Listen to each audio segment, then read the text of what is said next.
The ceremonial guard at Buckingham Palace stood immovable, a living emblem of discipline and duty. Among them was Royal Guardsman Alex Carter, his tall frame clad in the iconic red tunic and bearskin hat. Every detail of his uniform was pristine, from the polished brass buttons to the perfectly aligned boots. To tourists, he was a figure from another era, steeped in tradition.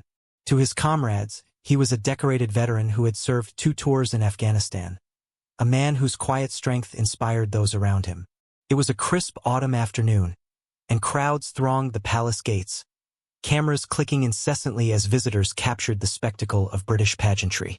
Alex stood at his post, his expression a mask of unyielding focus. The crowd's chatter was white noise to him, a hum of accents and languages blending into a backdrop he had learned to tune out. The discipline ingrained in him through years of military service didn't waver, not even when tourists made faces inches from his stoic countenance, hoping for a reaction. His duty wasn't just to stand, it was to embody centuries of tradition, an unwavering symbol of service and resilience. But that day, the crowd held more than the usual mix of curiosity and reverence. One figure stood out, a young woman with expensive sunglasses perched atop her blonde hair, her designer scarf fluttering in the breeze. Amanda Rowland, a wealthy American heiress on vacation, carried herself with an air of entitlement that seemed to envelop her like a cloud. "Let's see how tough these guys really are," Amanda slurred, the faint scent of alcohol mingling with her perfume. She was tipsy, but not so much that she didn't know what she was doing. Her companions, similarly privileged and bored, laughed nervously as she sauntered closer to the line of guards. Amanda stopped in front of Alex, tilting her head to study him as if he were a painting on display. She leaned toward her friends, her voice loud enough for others to hear. "I bet he thinks he's so important standing there like a statue. Do you think he even knows how ridiculous he looks?" The laughter behind her grew louder. Alex remained still, his eyes fixed on the distance. He was no stranger to mockery, to the occasional tourist testing the boundaries of decorum. But the venom in Amanda's tone was different. It wasn't curiosity or ignorance. It was a challenge. "I mean, come on," Amanda continued, taking a step closer, her heels clicking against the pavement. "Do you think he even has a life outside of this? Probably just marches around all day thinking he's special." Her words were laced with condescension, her privileged world shielding her from the respect Alex commanded in the hearts of his comrades and countrymen. Yet she wasn't done. She moved closer, her voice dropping to a whisper that only he could hear. "You think standing here makes you better than me?" she sneered, her words dripping with a venom Alex hadn't encountered since his days in combat. "Because let me tell you something, you're just a pawn in someone else's game. And honestly, you look pathetic." Alex's jaw tightened beneath his stony expression. He couldn't speak, couldn't react. Not yet. His training held him in place, the same training that had taught him to withstand far worse than words. As Amanda took another step forward, the crowd began to murmur. The weight of the moment hung in the air, the onlookers sensing that something was brewing just beneath the surface. Amanda's antics began drawing more attention from the surrounding crowd. People shifted uneasily, whispering among themselves. Some raised their phones, their lenses capturing the scene with equal parts curiosity and apprehension. A few looked ready to intervene but hesitated, unsure of how to approach the situation without crossing the invisible line of royal decorum. Amanda, emboldened by the growing audience, continued her tirade. She stepped even closer to Alex, her voice dripping with mockery. "Oh, come on. Say something. What's the matter? Cat got your tongue?" she taunted, her smirk widening. "Or are you just a pretty little puppet for the royal family?" Her friends exchanged glances, their laughter now replaced by nervous chuckles. One of them, a brunette clutching a designer handbag, whispered, "Amanda, maybe we should go," but Amanda waved her off. "Relax. He's just standing there doing nothing. I'm sure he's used to being ignored." Despite her words, Amanda's needling began to falter against Alex's resolute silence. His unyielding presence, his ability to endure her barbs without so much as a flicker of acknowledgement, seemed to frustrate her. Her voice grew louder, more erratic. "What's wrong? You're not even a real soldier anymore, are you?" Amanda snapped, her tone laced with venom. "Just a glorified mannequin. Bet you never even saw real combat." The remark hung in the air like an accusation, as if she had torn open a wound she didn't understand. Alex's stoicism didn't break, but inside, the memory of battlefields far removed from the pomp of Buckingham Palace stirred. A brotherhood forged in danger, sacrifices made, lives forever altered. Amanda mistook his silence for weakness. "Yeah, that's what I thought," she said, leaning in with a self-satisfied smirk. And then, she crossed the line. With a drunken sway, Amanda spat at him. The glob landed on his cheek, just below the brim of his bearskin hat. A gasp rippled through the crowd, a collective shock at the audacity of her act. For a moment, time seemed to freeze. Alex didn't move. He didn't flinch. He simply stared ahead, his body as still as stone. But beneath the surface, a storm brewed. A quiet resolve to confront the moment with the dignity and strength he carried as both a soldier and a guardsman. A voice boomed from behind the formation. "Enough!" The captain of the guard stepped forward, his crisp uniform and stern expression silencing the murmur of the onlookers. The captain's piercing eyes locked onto Amanda. "Madam," he said, his voice steady but firm, "you have disrespected not just this guardsman but the very institution he represents." "Step back immediately," Amanda faltered, the weight of authority cutting through her bravado. But before she could stammer a reply, the captain turned to Alex. "Guardsman Carter," he said, his voice now lower, almost reverent. "You are permitted to address this individual, should you choose." Alex turned slowly, breaking his stillness for the first time. His movements were deliberate, his gaze steady as it fell on Amanda. The crowd leaned in, their phones still recording, their breath held in anticipation of what would come next. Alex's gaze locked onto Amanda's, steady and unyielding. For the first time since the altercation began, he spoke. His voice, deep and steady, carried not just authority but also an undeniable weight of experience. "You think you understand strength?" Alex began, his tone measured, almost calm. "You think standing here in a uniform, silent, means I'm powerless?" Amanda's smirk faltered. The crowd grew even quieter, drawn into Alex's words. "I wear this uniform not for myself, but for those who came before me and for the ones who stand beside me," Alex continued. "It represents centuries of sacrifice, of service, of discipline." "Discipline? Something you seem to lack entirely." Amanda's face reddened, but she didn't interrupt. Alex wasn't speaking for her benefit alone anymore. He was addressing everyone. This isn't just a costume. These aren't just ceremonies. They're traditions rooted in the lives of men and women who have given everything for others, including the freedom for people like you to mock them without consequence. His voice grew stronger, resonating with the crowd. "I've served in Afghanistan. I've seen bravery and selflessness in the eyes of my comrades. I've seen families torn apart by sacrifice. And through all of it, I've learned that true strength isn't in lashing out at those who can't or won't fight back. It's in restraint. It's in standing tall when others try to tear you down."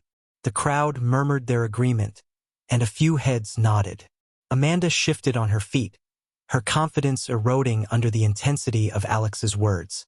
"I don't need to respond to your insults," Alex continued. "They say far more about you than they ever could about me. But what you've done here today isn't just an insult to me. It's an insult to every person who's ever stood in this uniform, and to every family who has sacrificed for this nation." Amanda looked down, unable to meet his gaze any longer. Alex turned to the gathered crowd. "To all of you watching, remember this. Honor and tradition aren't just words. They're actions. They're choices we make every day to rise above our basest instincts and strive for something greater. If you take anything away from this moment, let it be this: dignity is not a weakness, and silence is not submission. It's strength." A wave of applause broke out among the onlookers, a ripple that grew into thunderous approval. Some wiped away tears, visibly moved by Alex's poise and his powerful words. Amanda stood frozen, her face pale and expression unreadable. The captain of the guard stepped forward again, gesturing toward two nearby constables who had arrived on the scene. "Madam," he said to Amanda, his tone clipped but formal, "you are being detained for insulting a royal guard, an act punishable under the law." As the officers approached, Amanda sputtered, "Wait, I didn't mean—" The captain raised a hand to silence her. "Enough. Your actions have spoken for you." Amanda was escorted away, her protests drowned out by the hum of conversations and scattered applause for Alex. Alex turned back to his post, his composure as steadfast as ever. The weight of what had just happened settled over the crowd, but the murmurs of admiration didn't fade. As Amanda was escorted away by the constables, the crowd around Buckingham Palace remained abuzz. Dozens of phones had captured the incident from start to finish, and within hours, videos began flooding social media. The footage of Amanda's provocation, her reprehensible act, and Alex's dignified response ignited conversations worldwide.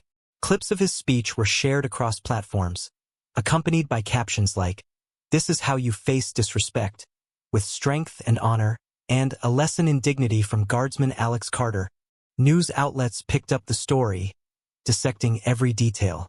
Commentators praised Alex's poise under pressure, some calling it a masterclass in leadership and integrity. Others delved into the broader implications, using the incident as a springboard to discuss the treatment of military personnel and the resilience they embody. Alex, however, remained detached from the growing media frenzy. The following morning, he was back at his post, his expression as composed as ever. To him, he had simply done his duty, nothing more, nothing less. Back in the U.S., Amanda Rowland's identity was quickly unearthed. Her family's wealth and social status, once a shield, now amplified the backlash. Public outrage grew as her actions were scrutinized. A viral hashtag Justice for Guardsman Carter, trended for days with people demanding accountability. Facing mounting pressure, Amanda's family released a public statement apologizing for her behavior. Amanda herself issued a video apology, her face drawn and voice trembling. "I deeply regret my actions and the harm I caused. I acted out of ignorance and arrogance, and there's no excuse for my behavior," she said. But the apology was met with mixed reactions. Many doubted her sincerity. The legal consequences were swift. Amanda was charged with public disorder and insulting a royal guard, which carried both fines and community service requirements. The judge overseeing her case took the opportunity to impose a fitting sentence. Amanda was required to complete 200 hours of community service assisting military veterans in her hometown. For the first time, Amanda found herself outside her insulated world of privilege. She worked in veterans' shelters, organizing meals, assisting with administrative tasks, and listening to the stories of men and women who had served their country. It was humbling, often uncomfortable, but undeniably transformative. One afternoon, she found herself sitting with an elderly veteran who had lost both legs in combat. "You don't understand sacrifice until it costs you something real," he said, his voice soft but firm. His words stayed with Amanda, a quiet echo she couldn't shake. Months later, Amanda was invited to speak at a local event for veterans. In a halting voice, she recounted her experiences and how the incident at Buckingham Palace had forced her to confront her own ignorance. "I've learned what service truly means," she said, her tone more sincere than anyone had ever heard. "And I know now that respect is not optional. It's essential." Her transformation, though imperfect, added a new layer to the story. Media outlets covered her journey, juxtaposing her initial arrogance with her attempts at redemption. Meanwhile, Alex's life carried on quietly, though his impact continued to ripple far beyond the palace gates. Schools incorporated his speech into lessons about honor and respect, using it as an example of how to handle conflict with grace. Veterans and active duty service members reached out, thanking him for representing their values so powerfully. One day, while off duty, Alex received a letter from a boy in Birmingham who had watched the viral video. "I want to be like you when I grow up," it read. "You showed me what being strong really means," Alex folded the letter carefully, his lips curving into a faint smile. To him, the greatest reward wasn't fame or recognition. It was knowing he had inspired others to value honor and resilience. Amanda's court-mandated community service became a turning point in her life. As weeks turned into months, her interactions with veterans reshaped her understanding of the sacrifices made by those in uniform. One of the veterans she worked closely with, Sergeant Elaine Ford, had served in Iraq and carried scars, both visible and hidden. Elaine didn't mince words. "Privilege makes you think the world owes you something," she told Amanda during a late-night shift at a shelter. "But respect isn't about what you take. It's about what you give." Those words reverberated in Amanda's mind as she continued her service. The arrogance that once defined her began to erode, replaced by a budding humility. She started volunteering beyond her sentence, helping organize donation drives and supporting veteran employment programs. Slowly, she began earning the respect of the community she had once dismissed. Back in London, Alex's story continued to inspire. Videos of the incident were analyzed in classrooms, discussed in boardrooms, and even adapted into training materials for conflict resolution. The quiet dignity he displayed became a symbol of resilience and integrity. The British Armed Forces invited Alex to speak at a special ceremony honoring service members who had gone above and beyond their duty. Standing at the podium in his dress uniform, Alex looked out at a sea of faces. Veterans, cadets, civilians, and even Amanda, who had flown to London to attend as a guest of the Veterans Association. As the applause subsided, Alex began his address. "Service isn't just about standing on the battlefield or guarding a gate," he said. "It's about standing for something greater than yourself. It's about embodying values that inspire others to be better, whether they wear a uniform or not." Amanda listened intently, her emotions a mix of shame and gratitude. She had written Alex a personal letter months earlier, apologizing again and explaining the lessons she had learned. She hadn't expected a response, but Alex had surprised her with a short but gracious reply. "Growth matters more than the mistakes that led to it. Keep moving forward." Seeing him now, Amanda felt the weight of those words anew. In the months and years that followed, Buckingham Palace became a site not just of royal tradition but also of newfound respect for its guardsmen. Tourists began leaving notes of appreciation at the gates, many addressed to Alex. A new plaque was installed near the public viewing area, commemorating the values he exemplified. In honor of service, dignity, and strength in the face of adversity, parents brought their children to the site, recounting the story of Guardsman Carter and using it as a lesson about respect, discipline, and character. Alex's name became synonymous with quiet heroism, not because he sought it, but because he lived it.